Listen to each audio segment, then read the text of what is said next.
Hey guys, this is Daniel McRae here at the Exit 50 Motorsports. There's no racing this week, so we pulled this video out. This is us swapping the engine before the last race to make our car legal for Kingsport Speedway's rulebook. So, hope y'all enjoy the video. Don't forget to like, comment, and subscribe. Well guys, we got the car up on the lift.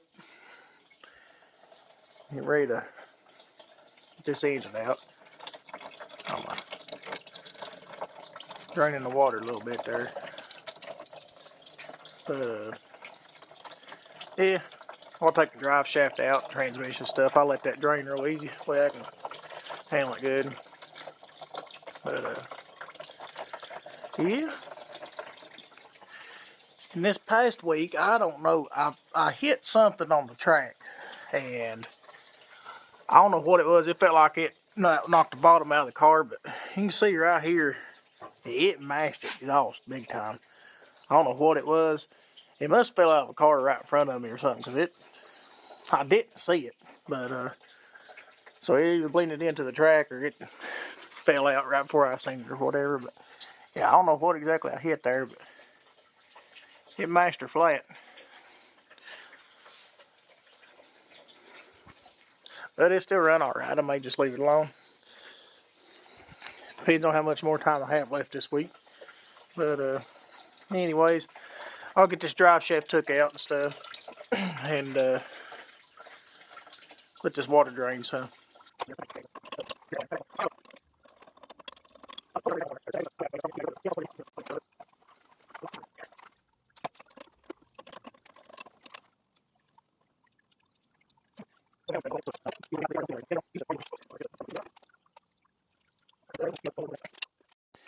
Alright, so now it's resting on that strap there, for drive shaft. We'll have them in there for in case drive shaft breaks or comes loose, whatever. And I can get a good angle on this. There we are. That way it don't fly out and catapult you or hit your buddy or whatever else. I ain't really thinking of it right now. But, and here, pull this transmission.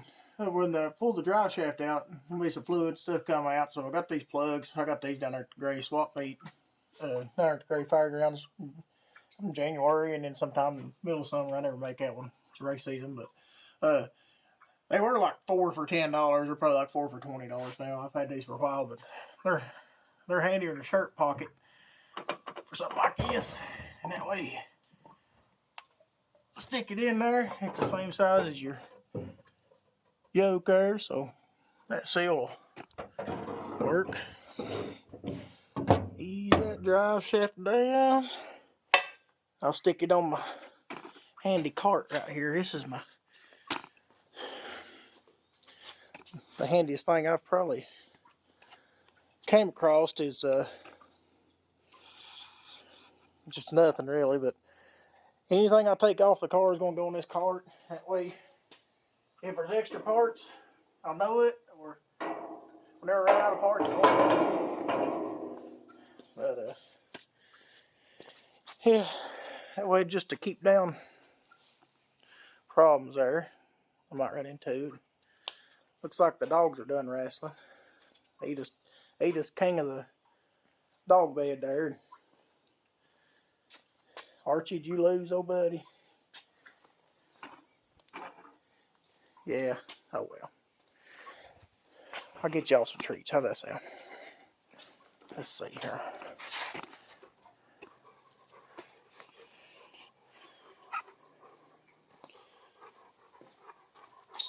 Alright, dog treats. Let's organize them. There they are.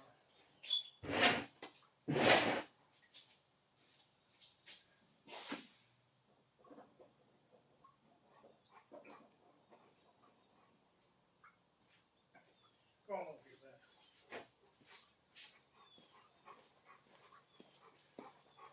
Ben. See it? See it? There, good one. There you go. Yeah, she don't jump up and catch him like Archie. You ready? Ready? Good boy. Got your second one.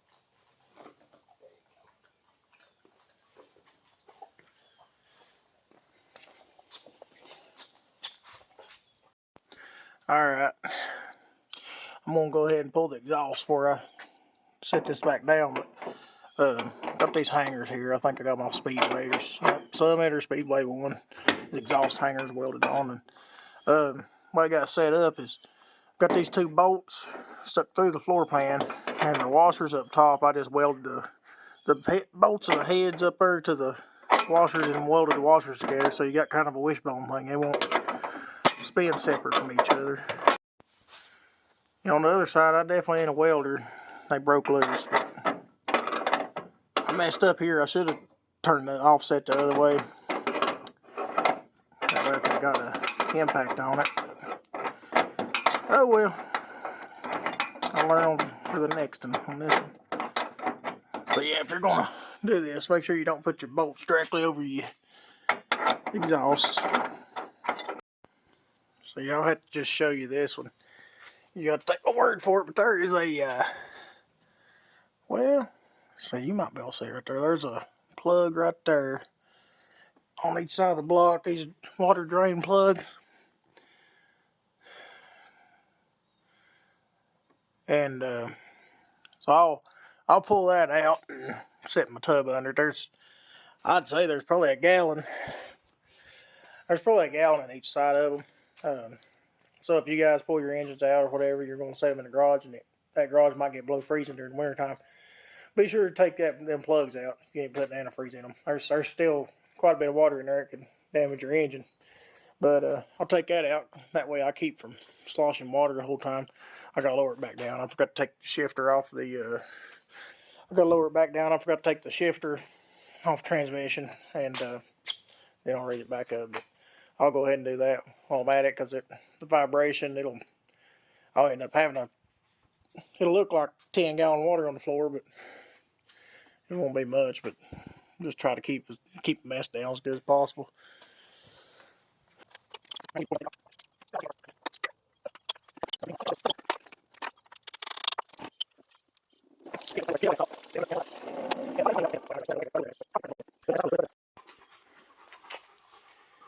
Archie's is starting to heat up, old buddy. Yeah, we may go back to the house here in a little bit. Alright, here's the other one. It's a lot easier to get to where it ain't got the kick out on this driver's side. I can get a visual. Right there it is. I've already loosened it up a little. It's starting to drip, so I can take my ratchet off and try to get out of Dodge pretty quick.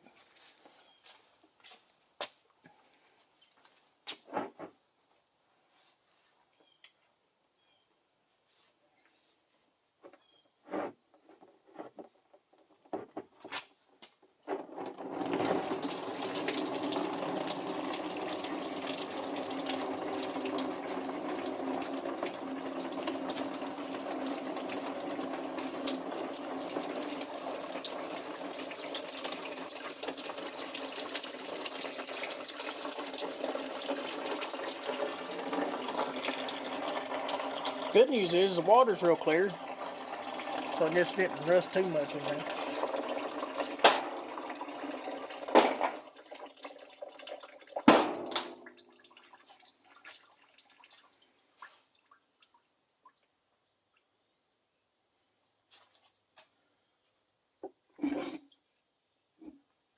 I'll leave this under there for a minute. But yeah, that's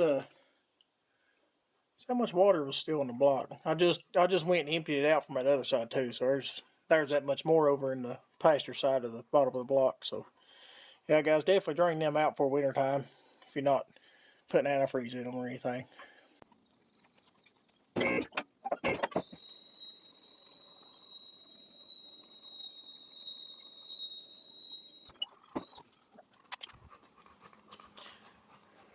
Y'all hanging in there? Alright, let's see.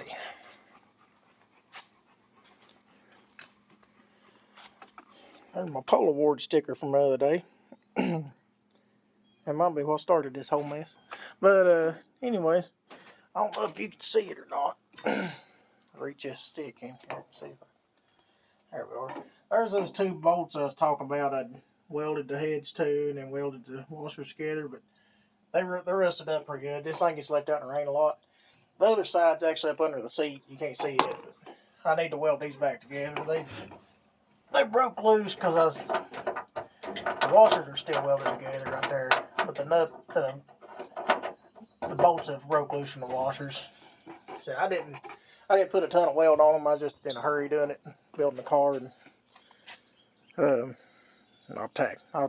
I'll need to write a note down and go ahead and tack them. I always forget it, but let's see. I'll see if I can get you a good angle here.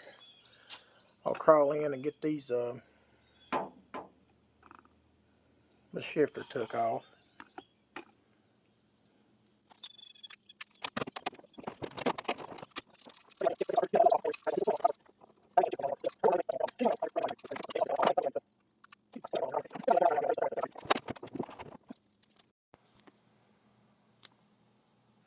Alrighty, I'll unhook this hydraulic quick connect here. I'll show it to you closer up later on. It's kind of nasty, greasy oily right up in here.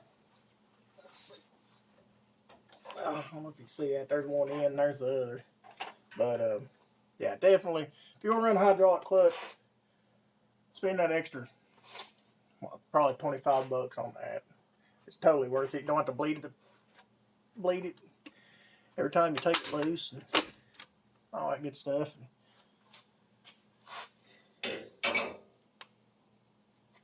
This transmission right here, this top left bolt, where these linkages are, this is the hardest one to get to.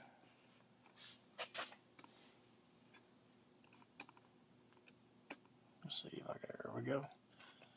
Get a little tip up. There we go. Yeah, you like a race thing.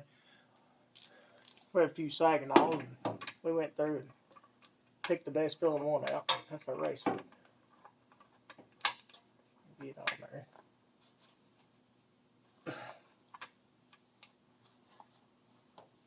Gotcha. Must have eaten my Wheaties that day I put this together.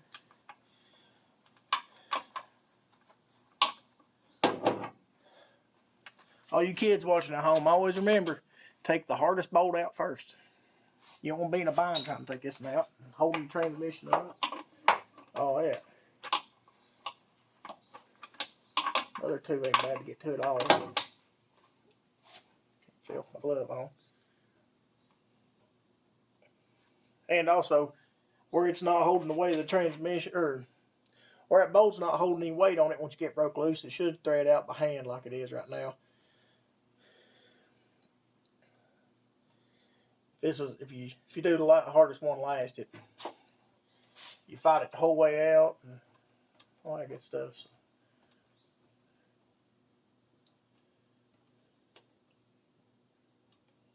And the reason why I have to disconnect the quick connect first before I start pulling the transmission is, there you pull that shaft out, it's got O-rings that fits pretty tight on it, and that quick connect, where there's no fluid allowed to move or anything, it keeps it from wanting to separate so bad. Kind of holds some pressure on it, a little vacuum, whatever exactly on. But that way just makes it easier to pull with.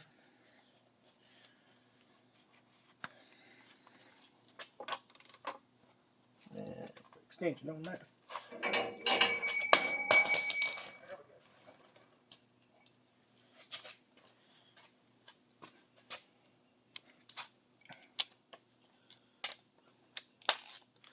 I don't have a transmission jack yet. I'd like to get one. Right now, I wasn't exactly planning on pulling this thing out this soon, to be honest with you. So,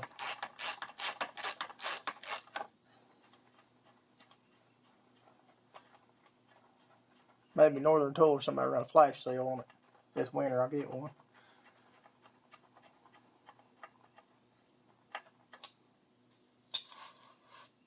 These, I run a Saginaw 3-speed. I don't do any shifting or anything at the track. I just, once we get rolling at pace car speed, I'll shift up into third and leave it in high gear there in third.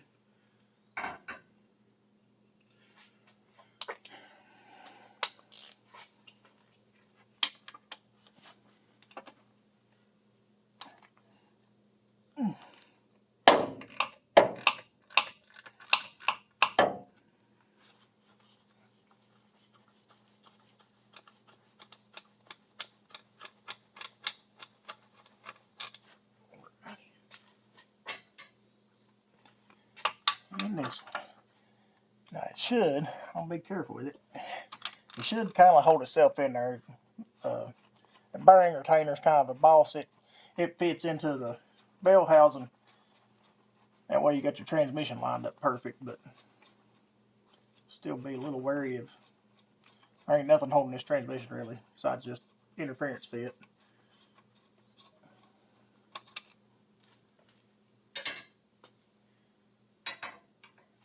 Now this is get a good spot. So whenever I pull this out, the throwout bearing's gonna go with the transmission. That's what we want. But oh, let me take that back. I lied to you. Whenever I pull this out, the throwout bearing needs to stay in here because the hoses and stuff, it won't just come all the way out and get hung up. So as I start pulling it out a little bit, I'm gonna stick my pry bar. Grab it. I'll show you. I'll stick my pry bar in here. Just help it off there because that O-ring's got some pretty good power on it. Try to get to where you can see it all in action here because I ain't gonna be able to move nothing. We'll let Archie or Edith help, but they don't have thumbs and, you know, poses problems there. So, alright. There goes nothing.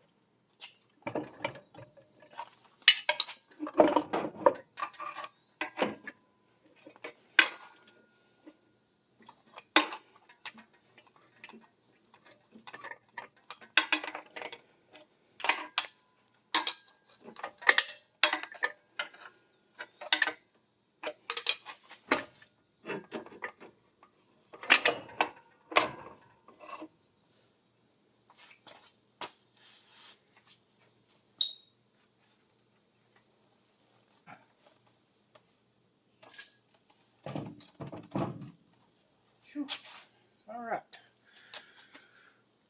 So there's the throw-up bearing still in there.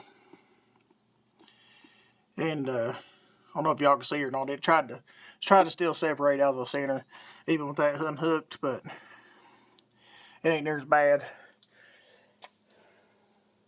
Needs 3-speed, and some of the guys run 4-speed transmissions. They ain't real heavy, so you can kind of manhandle them a little. And these are the shims there. I'll clean them up a little bit. I'll just stick them on here for now so I don't lose them. Alrighty.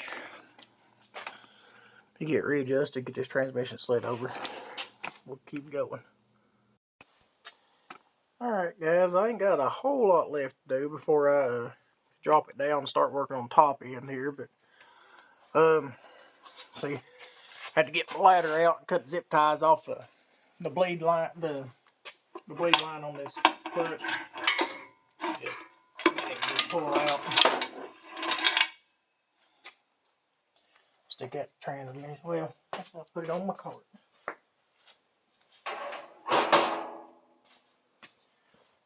And then next, I run these. I don't run a cross member on the transmission. I run these rear engine mounts right there. It just helps. You can see I've got shims in under it, both sides. That way you get my engine height right, level with the cross member and all that. And so my oil pan don't drag the track. That's never good days.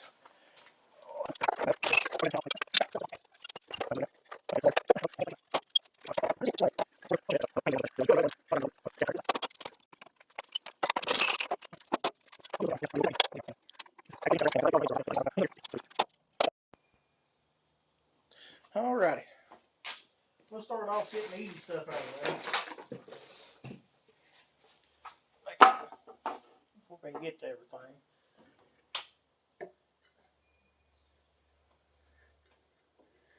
Take this air cleaner off.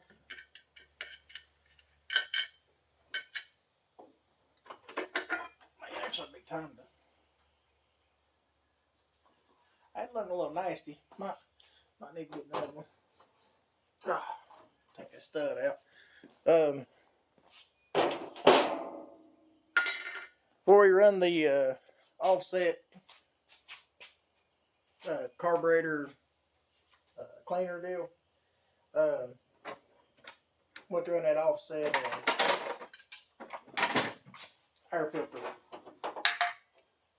I can't think right now. Air filter stud. It has to be offset, so you can't just throw the hat over the carburetor there. With that in, I take it out. Make sure it's clear. Keep all bugs, bolts, and everything else out of it. Take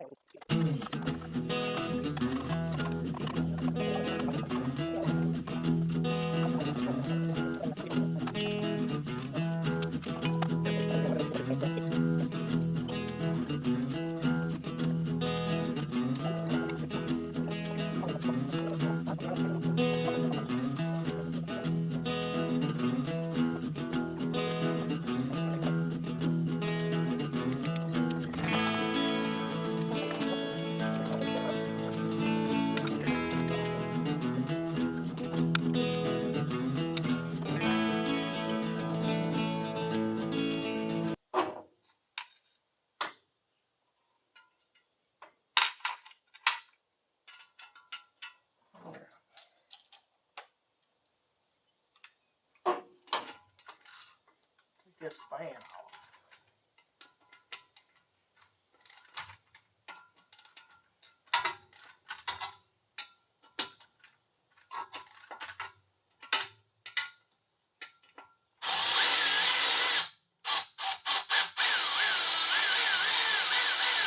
This is just an old Ford 4-blade fan there.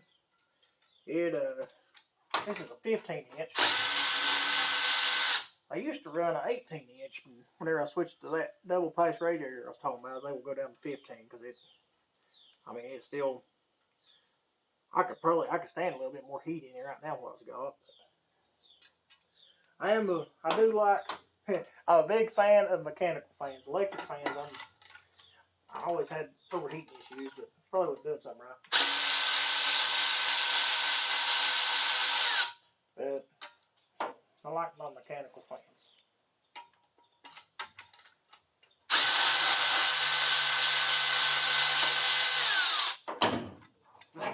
Broke my finger.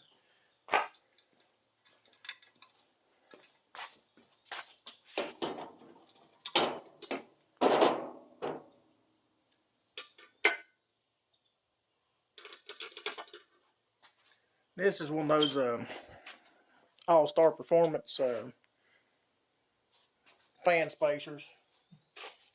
They're a lifesaver. I'll tell you, you got these Allen head bolts there, goes through, captures everything into the water pump. That way you're not having to fight all that through your fan. And then those, just the bolts go through the fan into the adapter.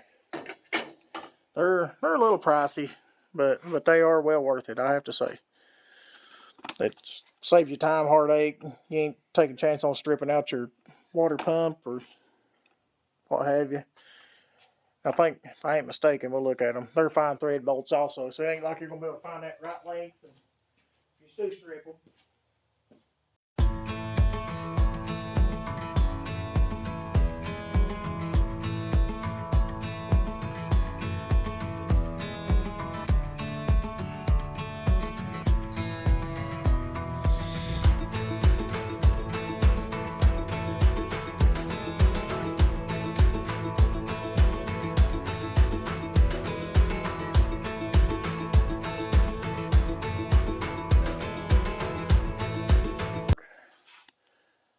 And got her rev limiter box, comes over, and yeah, it's a mess of wires, but unhook the battery and unhook the tack wire off the distributor. Get off there. Oh, move my camera. All that mess tied together. Alright. Yeah, I need to untangle them. I don't know how they got wrapped like that. I was in a hurry last time whenever I wired the rev limiter in. We didn't used to have to run them, but I never have got around. It was one of them deals I said, I'll fix that next week, and never got around to it.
Yeah, so it looks like I had a flat washer and a spacer on the front is a spacer. Alright, get this thing out of here.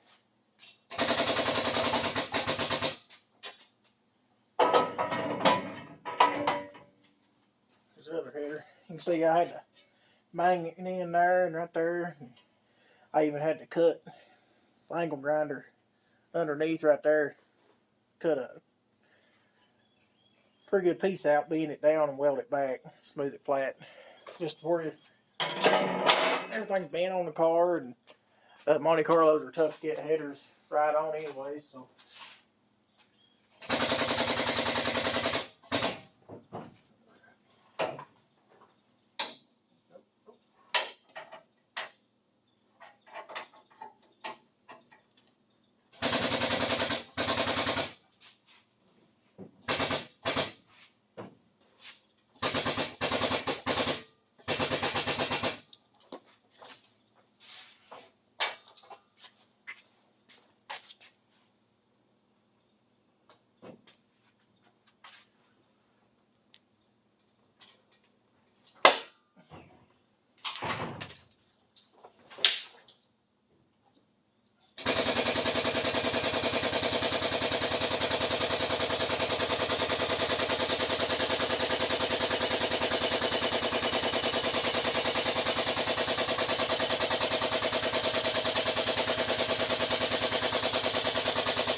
There you have it, it's out. I may bring this thing out pressure wash if I got time, but.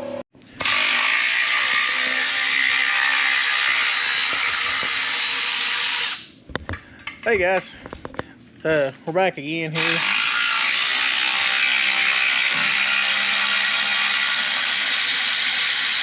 We're getting the flywheel off of this other engine.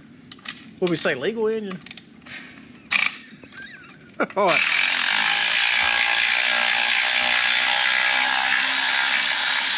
There's the one that came out, and this is our legal engine. We're about to put back in.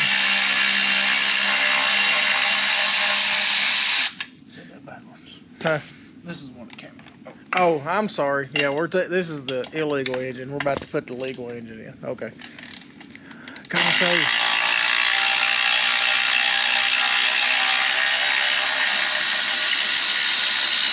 Don't let me mess up and put it back in. Wouldn't that be awful?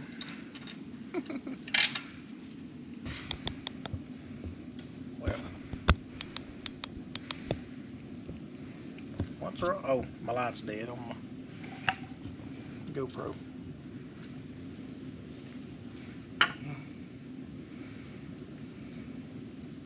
Is that F for front? Do I have it on backwards? No, it's got it on both sides. She been sleeping a little. It's a high horsepower motor. Yeah. All right.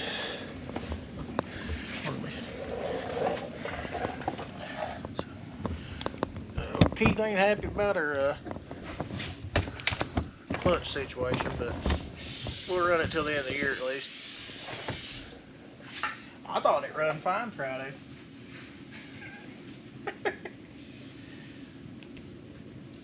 Had a few messages and comments this past week asking for more garage stuff, and I appreciate it. So I'm glad. I was hoping it wasn't too boring or nothing, but see, I'll show Keith getting his pressure plate lined up. He's got the clutch tool in there. Just showed you lining that clutch disc up. What's the torque on there? I'll have to Google it.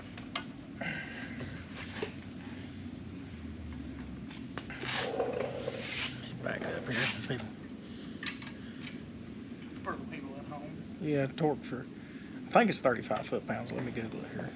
Let's see, small block Chevy, pressure, plate torque. Yeah, 35 foot-pounds.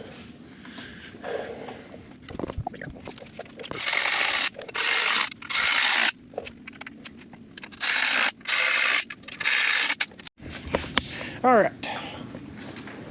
So our torque wrench only goes down to 30 foot-pounds. So we're gonna do we're gonna do 2 passes. I set it 5 under, so hopefully it's about 25. It'll go up to 35. I feel good about it. You feel good about it, Keith? Absolutely. My expert opinion.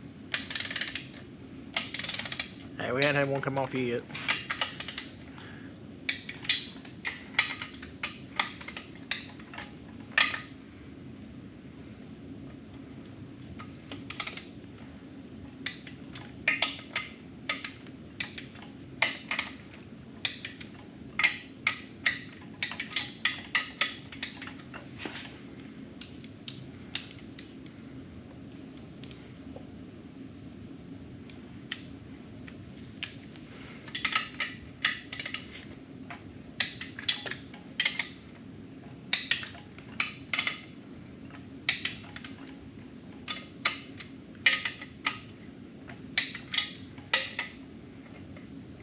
And well, Keith, you finished second in your Crown Vic race. And which, well, we put new tires on, and you didn't get to qualify. You had to work late, and qualifying didn't go well. Yeah, Qualified third. Yeah, so qualified. I knew I seen them stickers still on the tires, and he's going around track. I was like, man, they's a little greasy, wasn't they? Yeah. Like I was driving on ice, but they got a heat cycle and that's better. Alrighty. So should be better this week, right? Yeah, I learned a lot. Side by side racing and kind of setting up my runs and how to make a pass. I was pretty bad at that Friday night. Trying to lay some blame on Tyler for blocking me, but it was just a lot of it was my fault, not setting up my runs right. So we'll do better, hopefully. Oh yeah. Let's see, water neck, and what else we got to swap over? Just accessories. Push him on over here. Yeah. Easy boy. Okay. Don't break them spark plugs. I don't want to buy no more. Yeah, we'll leave the studs in that. My intake's stripped out on this one, so I'm having to, I put studs in it and Loctite the far out of them, so hopefully it don't come loose. Well, I know I've got. I think I talked about this water neck before out here, swivel water neck. Had to go to it because we got a double pass radiator, and I'll be honest, I wasn't a big fan of the O-ring setup in them, but it is done really, really well. I honestly, it's done so well, I don't think I'm going to go back to a regular water neck, messing with RTV and stuff again. What do you think, Keith? It's held up great, hasn't it? Yeah. We swapped our washer over. I think that's a, what is that we're running in there? I'll measure it right quick. Be honest, I don't know. I think it's either 5/8, 3. It came in that pack. No, it's bigger than that. Came in that Speedway pack. And I lose tape measures a lot too. So hold on. Over here in my tape measure stand here.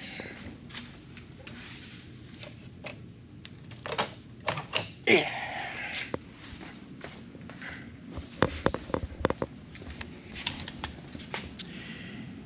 Looks like it's about an inch. It's about 3/4 hole. So yeah, we're running a 3/4 hole there.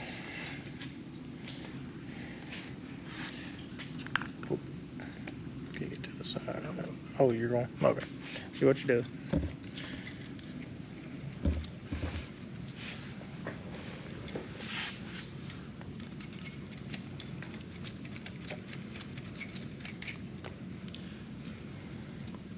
Yeah, we bought a bunch of these.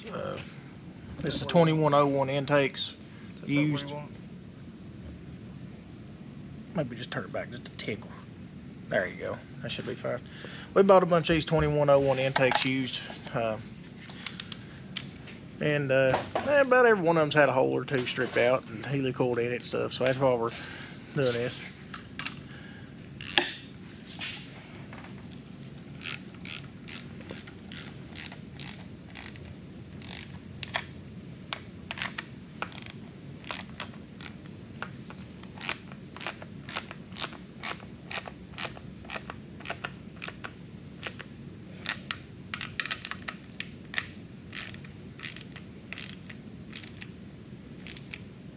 Watch they brake on this O-ring and it leaks.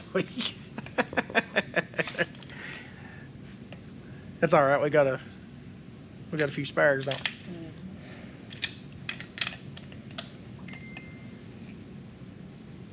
we? All right. All right. Got 2 hose clamps. Conveniently different sizes now. Yes, I'll just take red grease and back it up here a little bit. Just regular old red grease like you pack wheel bearings and stuff with.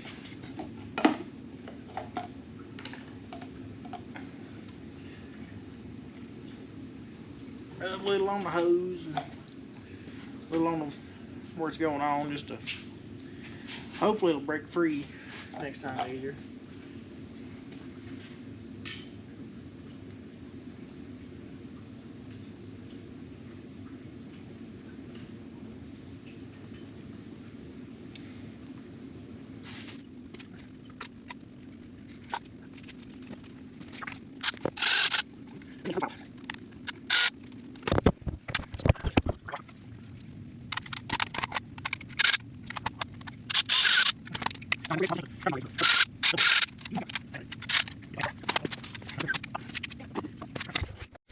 Alright, Keith is putting in our temperature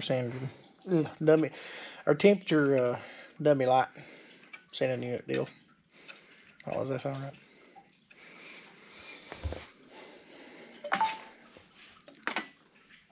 Anyways, whenever it gets to like what? 230? I think it's 230.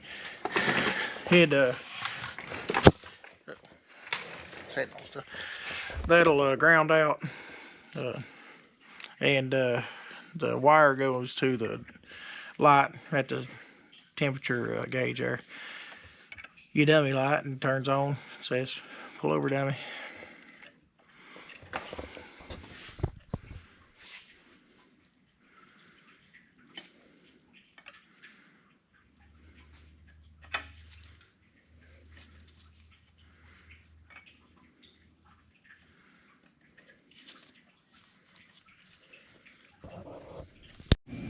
All right. So Keith is he already got the starter off the other engine. Now he's putting it on this one. I'm gonna take the spark plugs out so we can get ahead of on that.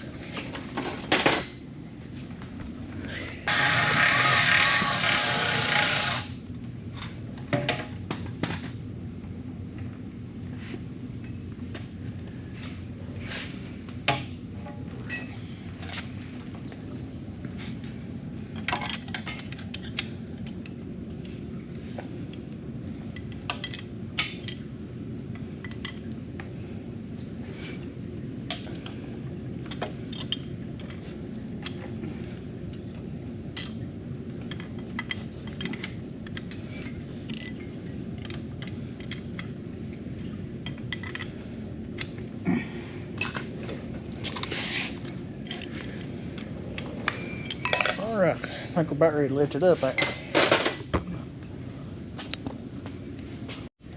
Alright, let's set it in.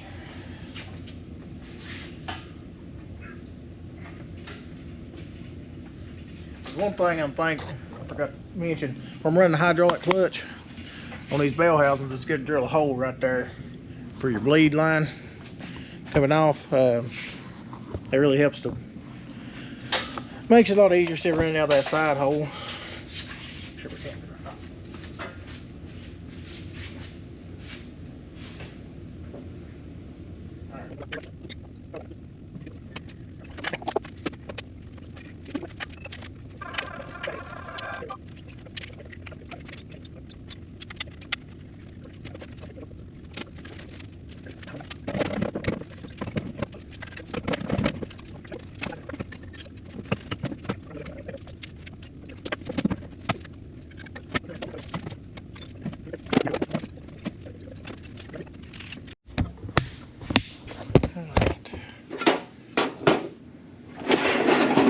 Grab this throwout bearing.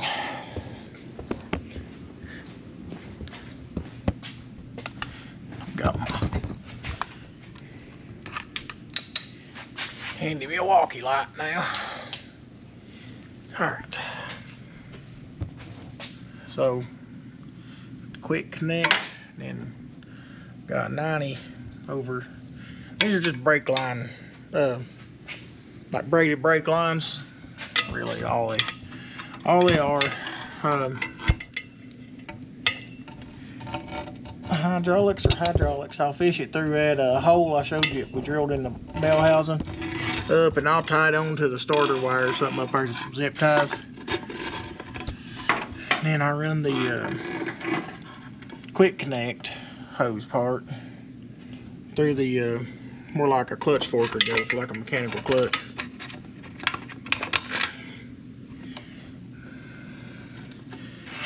Put the actual throwout bearing through the hole. I'll go ahead and, so that thing don't fall out, I'll go ahead and hook it up.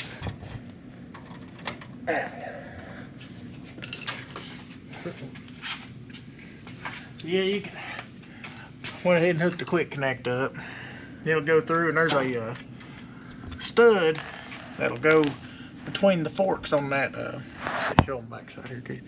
So these two, where the inlet comes in, and in your bleed line, there'll be a stud on the front of your transmission bearing retainer cover. We'll show you it. It's over here on the floor. That's so you'll just line it up, and that stud will go through there. That's what keeps the whole thing from spinning, ripping them hoses loose. But yeah, here's some of this. Right here, that's the stud I was talking about. That. So there we put that throwout bearing on there. That's the shims for it. Don't have time to explain that, the shim part, but those forks will fit there, and that'll keep them from spinning. What do you think, Keith? Clear mud there? Yeah. All right, Keith's gonna put this transmission in because he's been working out over at Kingsport Fitness and Tanning, and he's all stout and whatnot. And I'm laying my pry bar down somewhere. Here it is. Oh, I'm coming, Keith. So make sure we line up our stall bear. All right. Then we push O-ring on. All right, go on in.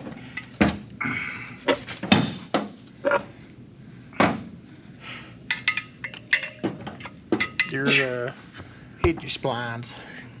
All right, I went ahead and stuck that header in from the bottom, hooked it on something. So I think it's rear engine mount.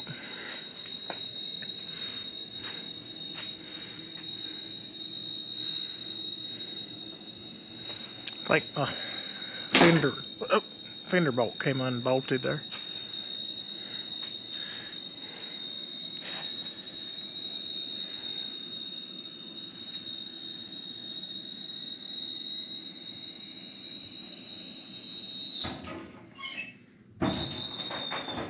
All right.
You want to set your distributor in.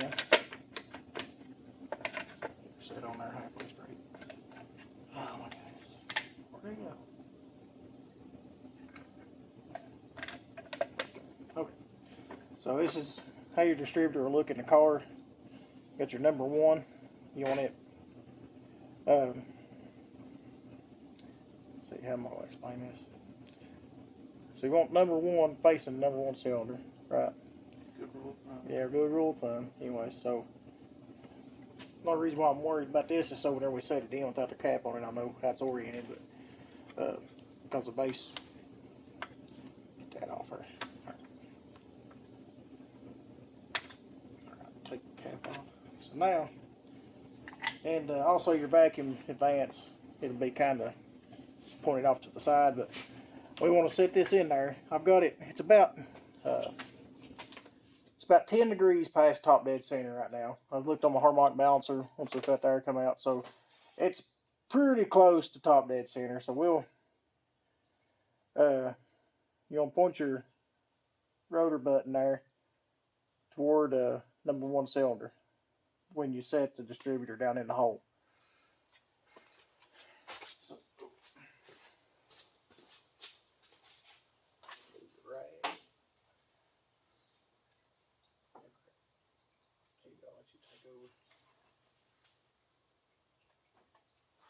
There's also a gasket that goes on under it. It's already on there. Get you up close to it there. Turn this light on. Alright.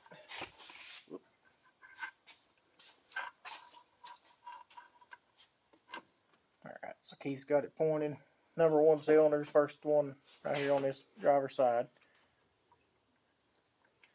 So it won't drop in very well.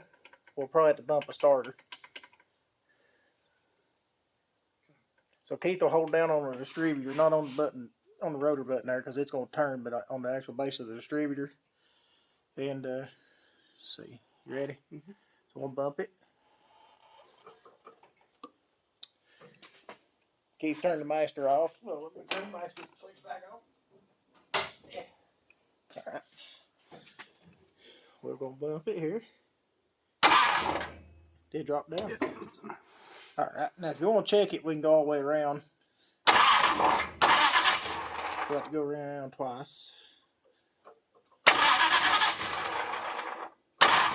Alright, so now it's back. That second time around, it's driven off the cam, so engine has to rotate twice for it to come around. So it's roughly pointing toward number 1, and looks like we're like that last mark is 50 degrees past, so it's in the ballpark. I mean, it may be advanced too much or not enough. I mean, it could move a little bit. I don't know. Close enough. What do you think, Keith? Maybe not. We may have to readjust it.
Alrighty, start putting some water in this thing.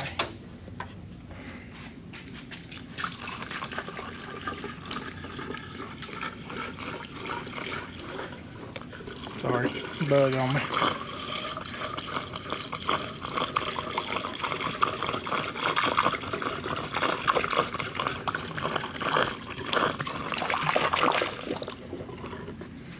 Alright, back to getting up. Alright, put some acid in there too. Old red line water beater.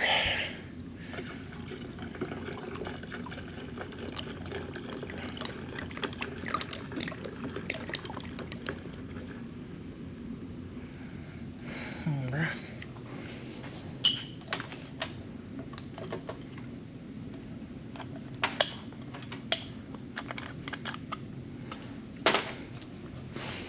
Oh, buddy.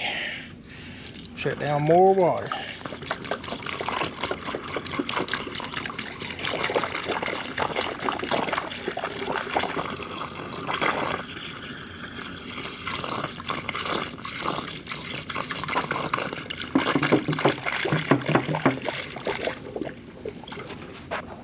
Alright, I think we're going to go ahead and go with 2 of these.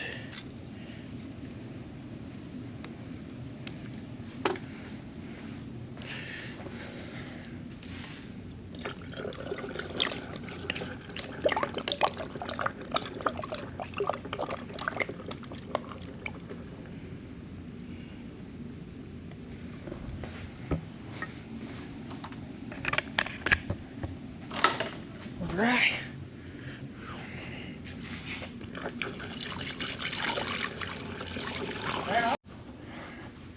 Here's a 4th gallon. Shouldn't need too often much more.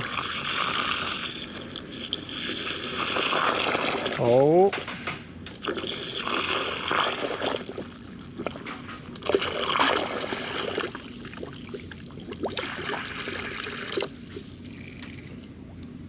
It's promising.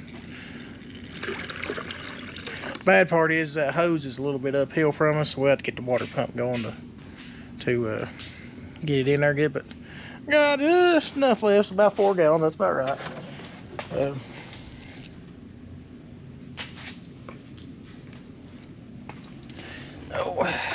Be cranked up here in minutes to set time. Alright, got our exhaust fan turned on, door open over there. Got our winch battery out. He's gonna hook the timing light to it. And another one spark plug. It's out of gear.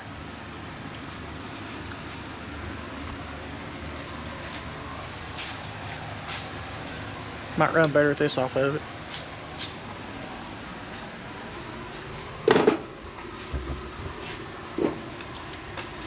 I'll find me a 9/16 wrench somewhere. Takes that time.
I'll leave it because it's some water. So probably pull some in.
got a runner, don't we? Yeah, come check us out this Friday night at Kingsport Speedway. We'll be bringing the car back out and see what we can do. I think we'll be all right. So, as always, get the family together, grab a friend, out to your local short track. We'll see you there.